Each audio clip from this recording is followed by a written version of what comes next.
When you look back at UVA's 9 days ago, what was the plan in learning from that and getting prepared for Pittsburgh during, well, it's kind of an odd bye week since you guys had a game 12 days after instead of 14? Well, I will say the first bye week that we had during the season, I thought Coach Brown had a great plan. We got a lot out of the first week, the bye week. We improved a lot of things. We went back to fundamentals. So really the format for this week was we make corrections or upgrades or change some things from the Virginia game. And we started a little bit earlier game planning Pitt because this bye week came before a Thursday night game and not a Saturday, afternoon or evening game. And so we probably got into Pitt maybe last Wednesday and Thursday instead of later in the week. And so now, tomorrow is a polished day, and then, we'll be ready for Thursday night. Carolina in recent years has had some pretty good success against Pitt. I wonder at all, do you all take anything, do you all look back at what Carolina's done in the past and talk about it at all? No, no offense. That's more of a media or a PR or a statistics thing. It's not what happened in the past has no bearing on this game. So, our focus is on what does Pitt do well on defense? What do we have to do to attack them? And the only focus the last 2 weeks has been on putting the plan together to win this game. That's it.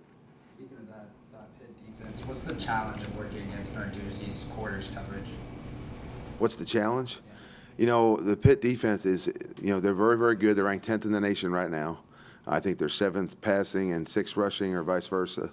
And they've got some great numbers. They've kept people's points and yardage down. They do a great job on third down. They do a great job in the red zone. So when you're facing a defense like this, our approach to this week with the caliber of a talent and athlete that we see on the defensive side, it really just reminds me of maybe the way we prepared for the Clemson game. And I think we've had good focus and good effort.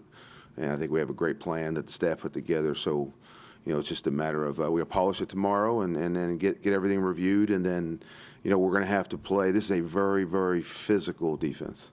They're very physical up front. I think they're a lot better than they were last year. They pursue well. They stay home. They don't give up a lot of trick plays. They don't make a lot of mental mistakes. And, they're you got to be good at the back end to play quarters the way they do, and they are. They're a good coverage team. The corners are out on an island, but they're very, very good, and they're going to challenge our receivers. And I think the front seven's as good as almost any that we played this year. So it's taken him a while to get his team, and defense particularly, kind of play to his standard. What do you think finally clicked there in this year and the past one? Well, at previous jobs, you've seen the defense get better over time, and he's gone through the same process at Pitt, and they really look like what he did at the previous job. They really do, and they're good at it, and it really stems from it's predicated on being extremely physical up front. They're not very multiple. They'll do enough to make you think, but they know what the weaknesses are to their defense. So areas of the field that look like are there, they know how to squeeze the grass and defend areas that should be weak in quarters and in some of the other things that they do.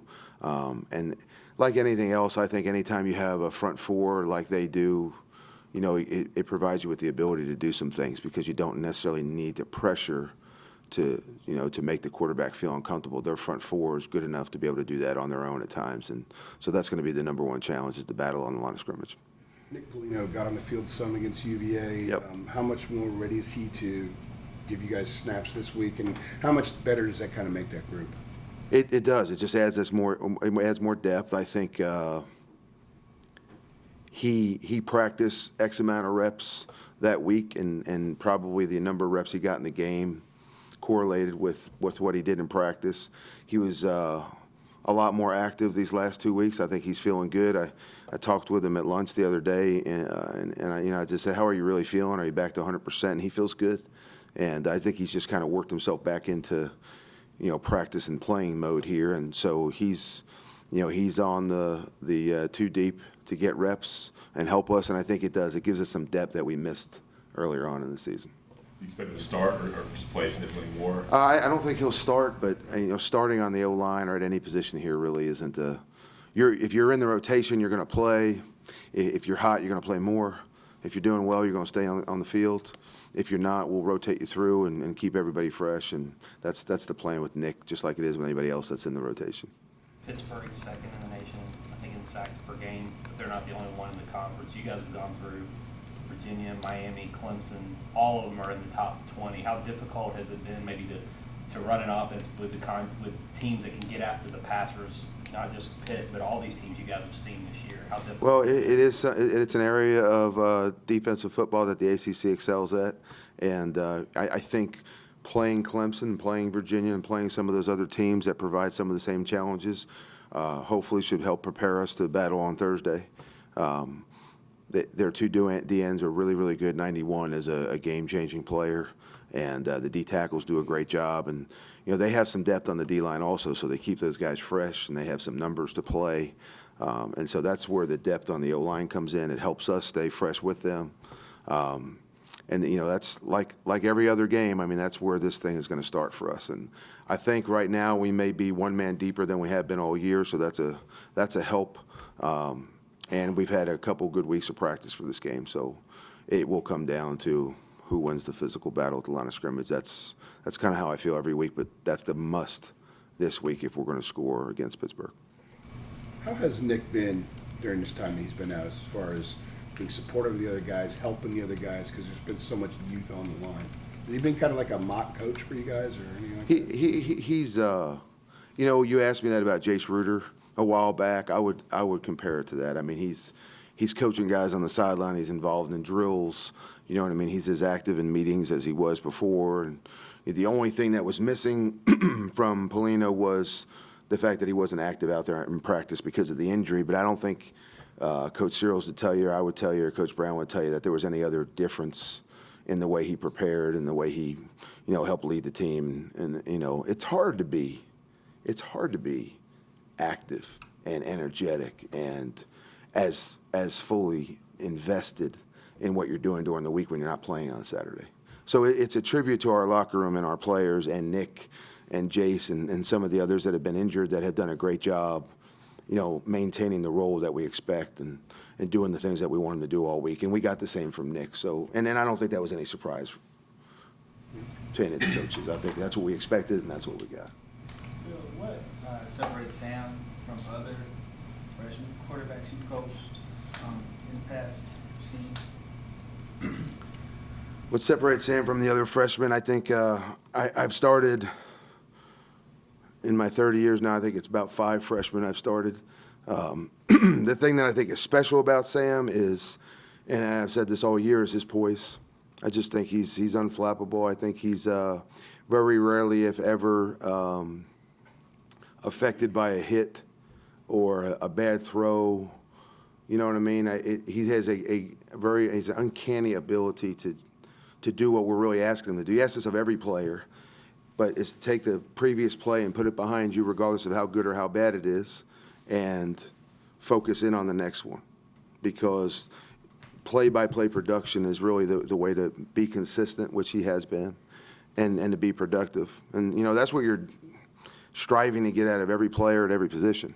He just, his personality and the way he focuses and the way he prepares himself during the week, I think it adds to the confidence that he already has. A prepared player is going to play with confidence, and they're going to play fast, and they're not going to think. And he's an example of what we would like and where we'd like to be with every player on the field.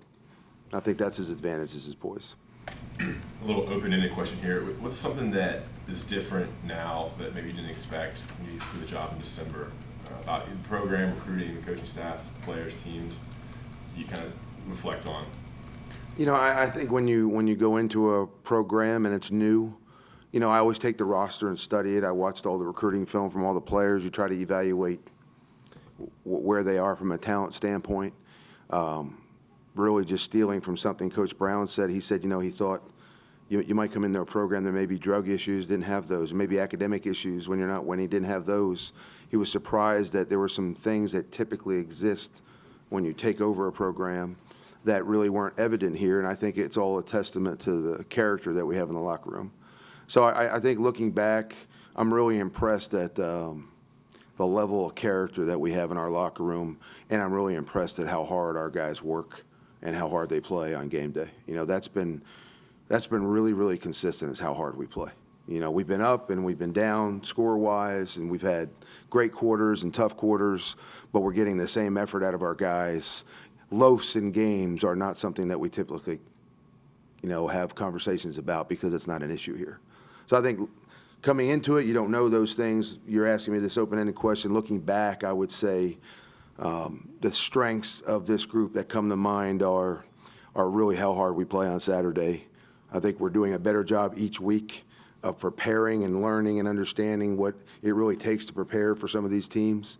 And I think we get better at that each week. The coaching staff has done a great job, and the players have done a great job of kind of getting better at preparing for the opponent each week. So that would be my experience after being here since December. Along those lines, how about playing with instinct that you talked a lot about? How much better are the kids at playing with instinct without thinking? You mentioned Sam, but beyond that, Much better. I think we have more players. Periodically, as you go through the season, I'll ask the staff where they think guys are instinctively. Then those numbers have, you know, slowly but surely gone up.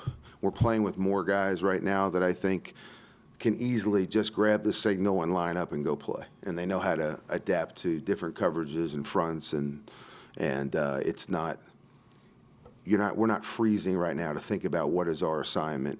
We're playing football, and I think we're playing fast. And, you know, the challenge right now is consistency and trying to close the show in the fourth quarter.